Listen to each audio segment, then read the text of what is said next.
আসসালামু আলাইকুম প্রিয় দর্শক, অন্য মঞ্চের আলাপচারিতায় আপনাদের সকলকে আমন্ত্রণ জানাচ্ছি। আসসালামু আলাইকুম রহমতুল্লাহি ওবরকাতুহ। সম্মানিত দর্শক, গত কয়েকদিন আগে মোটামুটি সামাজিক মাধ্যমে একটা বিরাট ব্যাপক আলোড়ন সৃষ্টিকারী খবর, সেটি হলো লন্ডনে জনাব তারেক রহমান সাহেব হঠাৎ অসুস্থ হয়ে গেছেন।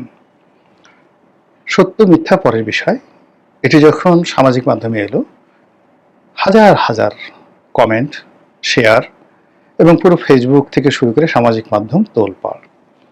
খবরের সূত্র হিসেবে দৈনিক ইত্তেফাকের একটা ফটো কার্ড ব্যবহার করা হলো।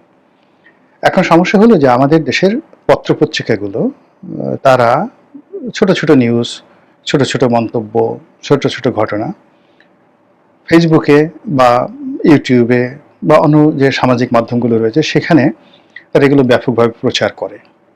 এবং এক্ষেত্রে যেটা হয় যে লিঙ্কে না গিয়েই আমরা বেশিরভাগ ক্ষেত্রে, যেমন কালের কণ্ঠ আছে, ইভেন RTV আছে, টেলিভিশন মিডিয়াগুলো আছে, তারাও এই কাজগুলো করে। আমার বক্তব্য বা অন্য যে কোনো মানুষের বক্তব্য এটি দিয়ে একটা কার্ড করে, এবং এক একটা কার্ডে দেখা গেল যে 50,000 লাইক হয়ে যায়। এবং এটা এই বর্তমান যে মিডিয়ার যে ট্রেন্ড চলছে সেই ট্রেন্ডে একটা সচরাচর ঘটনা। তো সেই দিক থেকে সব পত্রিকাগুলোই এখন তাদের যে প্রিন্ট ভার্সন, সেটার তুলনায় মাল্টিমিডিয়াতে তাদের যে উপস্থিতি, এটাকে বেশ গুরুত্বপূর্ণ তারা মনে করে। আর দর্শকরাও এই পত্রিকার যে ফটো কার্ড এগুলো দেখলেই বিশ্বাস করে ফেলে। আর এই সুযোগকে কেন্দ্র করে একটি প্রতারক চক্র গড়ে উঠেছে। তারা এরকম নকল ইত্তেফাক, নকল কালের কণ্ঠ, নকল প্রথম আলো, নকল বাংলাদেশ প্রতিদিন এরকম দিয়ে একটা নিউজ তারা এইভাবে ছেড়ে দেয়। এমনি একটা নিউজ, তারেক রহমান সাহেব হঠাৎ অসুস্থ হয়ে পড়েছেন, ভীষণ রকম ভাইরাল হয়ে গেল। এবং ঘন্টাখানেক পরে বা ঘন্টা কয়েক পরে দেখা গেল যে ইত্তেফাক আবার জানালো যে না, তারেক রহমান সাহেব আসলে অসুস্থ হননি।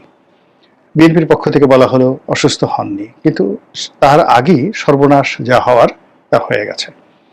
সেটি হলো যে তারেক রহমান সাহেব হঠাৎ অসুস্থ হলেন কেন? তার কি কোনো শারীরিক প্রক্রিয়া আছে, নাকি মানসিকভাবে তিনি ভেঙে পড়েছেন?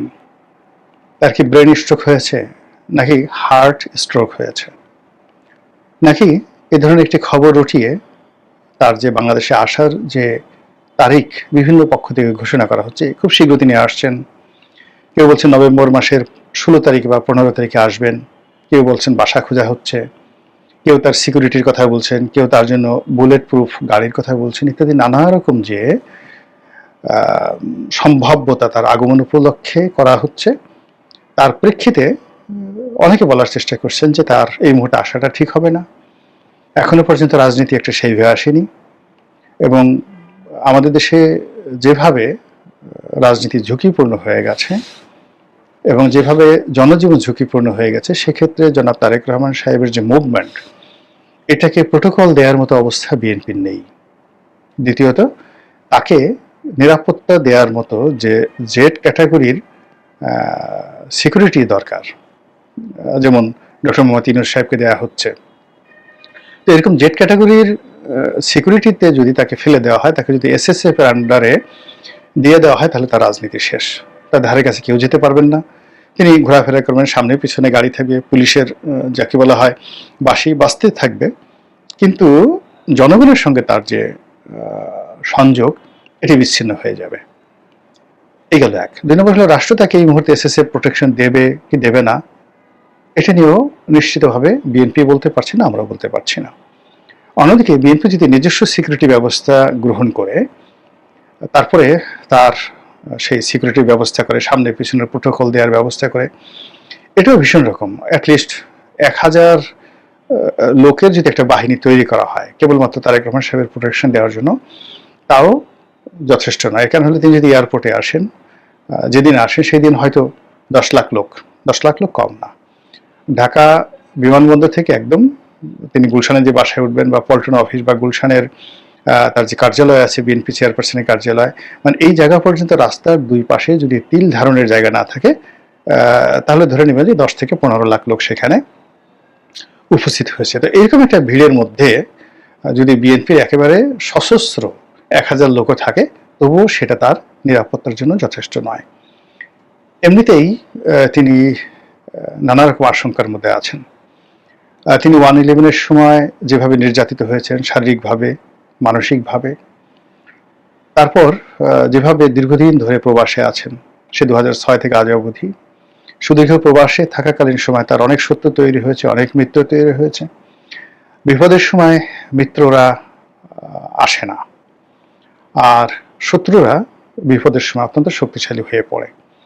এখন বাংলাদেশে যেভাবে আইন শৃঙ্খলা খুব স্পর্শকাতর অবস্থায় রয়েছে, একইভাবে বিভিন্ন রকম যে সকল ক্যালকুলেশন শোনা যাচ্ছে, কথাবার্তা শোনা যাচ্ছে, ফলে তার নিরাপত্তা নিয়ে যথেষ্ট চিন্তার কারণ আছে, হিসাবপত্র করার বিষয় আছে।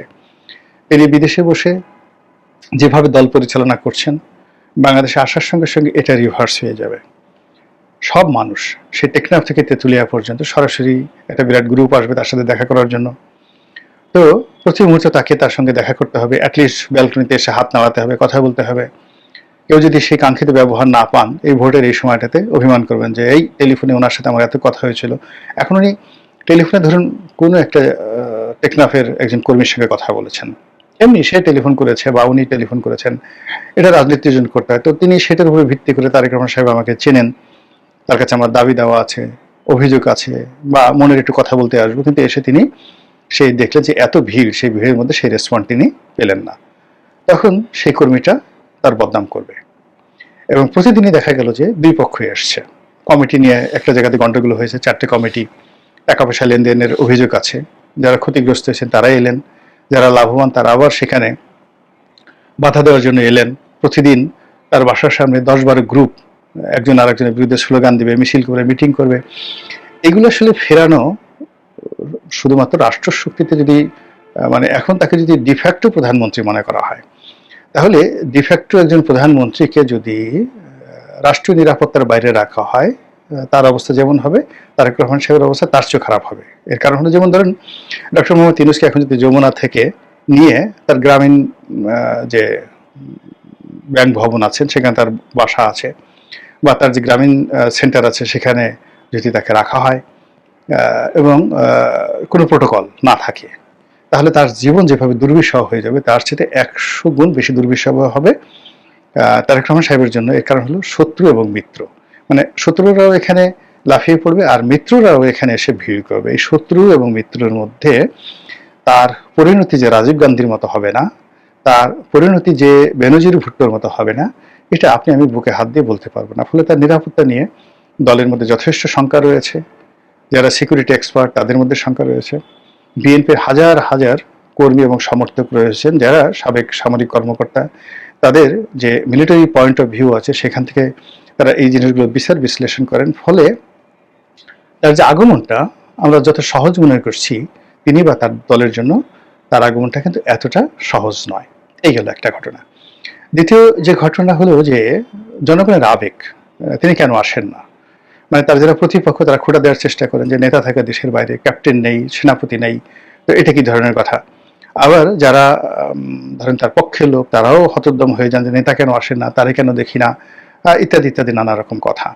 তো এই সকল পক্ষ বিপক্ষের যে বক্তব্য, সেই বক্তব্যকে ধারণ করে কখনো কখনো তাকে বলতে হচ্ছে বা তার লোকজনকে বলতে হচ্ছে যে নেতা আসছে, নেতা আসবেন, বা আমি আসছি। কিন্তু সত্যিকার অর্থে তাকে যদি বাংলাদেশে আসতে হয় অনেকগুলো বিষয় ক্যালকুলেশন করে চিন্তা ভাবনা করতে হয়। এগুলো তার আশা নিয়ে ঘটনা। দ্বিতীয়ত হলো যে যেহেতু সাম্প্রতিক সময় একটা রব উঠে গেছে যে নভেম্বর মাসের মধ্যে তিনি আসছেন, 15 তারিখের মধ্যে। এখানে হলো ডিসেম্বরে যদি শিডিউল ঘোষণা করা হয়, শিডিউল ঘোষণার আগে তো তাকে আসতেই হবে। প্রার্থীদের মনোনয়ন থেকে শুরু করে সেই প্রার্থী সিলেকশন, তাদের ইন্টারভিউ, আর অনেক ঝক্কি ঝামেলা আছে। তো সেটা যদি তিনি করতে চান, এই মুহূর্তে দলের যে অবস্থা, সেখানে তারেক রহমান সাহেব ছাড়া মানে এরকম ভাবে যাকে বলা হয় নমিনেশন পত্র আহ্বান করাটাই রিজভী সাহেব, সালাউদ্দিন সাহেব বা ফখরুল সাহেবদের জন্য ঝামেলার বিষয়। যদি লন্ডন থেকে 300 প্রার্থীর নাম ঘোষণা করে দেওয়া হয় সেটা আলাদা একটা বিষয়, কিন্তু যদি 3000 মনোনয়নপত্র বিক্রি করা হয়, তার মধ্যে যদি 300 জনকে আবার সিলেক্ট করতে হয়, তাহলে পল্টন অফিসের সামনে 2018 সনে যে দুর্ঘটনা ঘটেছিল, মির্জা ফখরুলের বাসায় 2018 সনে যেভাবে প্রার্থীর আক্রমণ চালিয়েছিল, তার চেয়ে 1000 গুণ অবস্থা, ভয়াবহ অবস্থা এইবার হবে। এই কারণ হলো ওইবার জয়ের সম্ভাবনা ছিল ধরুন 50%, আর এইবার জয়ের সম্ভাবনা 100% ইনক্লুডিং মন্ত্রী হওয়ার সম্ভাবনা। কাজেই বিনা যুদ্ধে কেউ এক তিল জায়গা ছাড়তে রাজি হবে না। প্রার্থীরা সর্বশক্তি নিয়োগ করে পল্টন অফিসের সামনে তারা শক্তিমত্তা প্রদর্শন করবে এবং এটি জনাব তারেক রহমান সাহেবকে ফেস করতে হবে। তো এই জিনিসগুলো নিয়ে ওনার দলের ভিতরে সবাই চিন্তা ভাবনা করছেন। আর এরই মধ্যে নির্বাচন হবে ফেব্রুয়ারি মাসে, এটা শতভাগ ধরে নিয়ে বিএনপি এগুচ্ছে। আর বিএনপির যারা প্রতিপক্ষ তারা এই নির্বাচনকে যে কোনো মূল্যে পিছিয়ে দেওয়ার জন্য মরণপণ লড়াই করতে প্রস্তুত। এর জন্য জলে স্থলে অন্তরিক্ষে তারা যে যুদ্ধ ঘোষণা করেছে বিএনপির বিরুদ্ধে, সেই যুদ্ধে তারেক রহমান সাহেবের দুর্বলতা, অক্ষমতা, তার বিরুদ্ধে নানা রকম প্রোপাগান্ডা, দলের মধ্যে বিভেদ তৈরি করা, দলের বিপক্ষে নানা রকম ন্যারেটিভ তৈরি করা, ভারতের এজেন্ট, ভারতের দালাল ইত্যাদি নানা রকম কথা বলা, ক্যান্টনমেন্টের সাথে দূরত্ব রয়েছে, সেনাবাহিনীর সাথে ভালো সম্পর্ক না, এ সকল নানা রকম কথাবার্তা বলে